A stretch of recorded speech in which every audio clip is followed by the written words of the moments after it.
दोस्तों, कैरिस global mission के सुबह की ओस में आप सबका स्वागत है।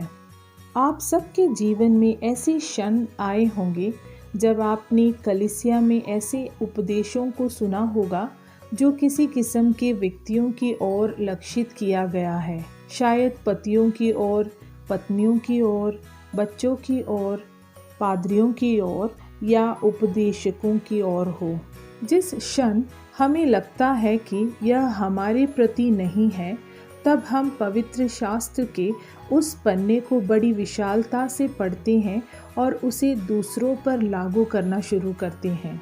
परंतु हम आज पवित्र शास्त्र के ऐसे एक हिस्से को पढ़ने जा रहे हैं जहां एक वर्ण क्रम को स्थापित किया गया है जिसमें हम सब शामिल हैं।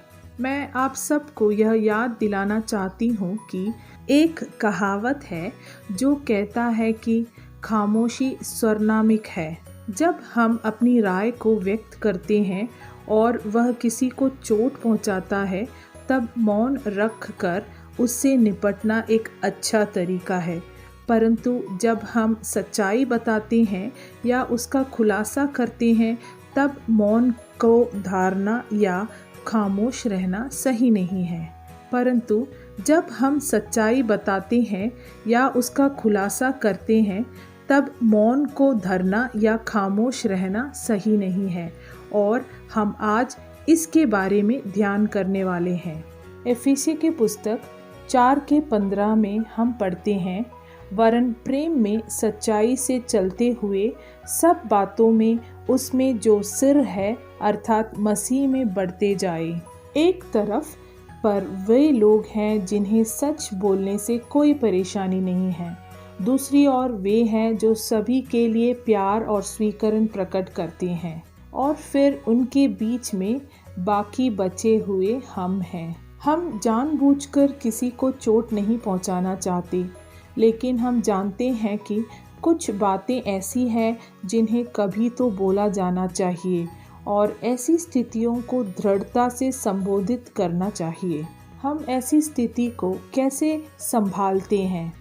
हम जानते हैं कि स्थितियों को दृढ़ता से संबोधित करना जरूरी है और हम किसी को चोट नहीं पहुंचाना चाहते हैं। खैर, इसका उत्तर प्यार से है।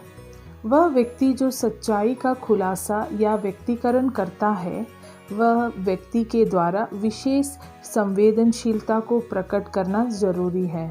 पवित्र शास्त्र हमें दो चीज़ों को संतुलित तरीके से रखने की चुनौती देता है, प्रेम और सच्चाई। यह सिर्फ पवित्र आत्मा की शक्ति के द्वारा किया जा सकता है। कोई भी अच्छाई को खुद ब खुद नहीं कर सकता। यह निरंतर अभ्यास और अपने हृदय को प्रभु पर झुकाने के द्वारा हो सकता है। प्यार से सच बोलने का कोई निर्धारित सूत्र नहीं है, लेकिन हमारे सामने निर्धारित लक्ष्य हमेशा हमें यह याद दिलाता है कि हम प्रभु पर निर्भर हैं और उसके वचन का पालन करते हैं।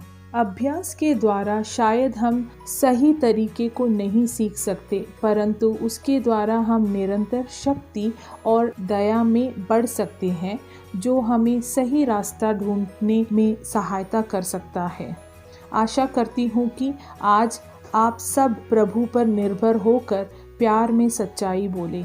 प्रभु आपको आशीषित करे।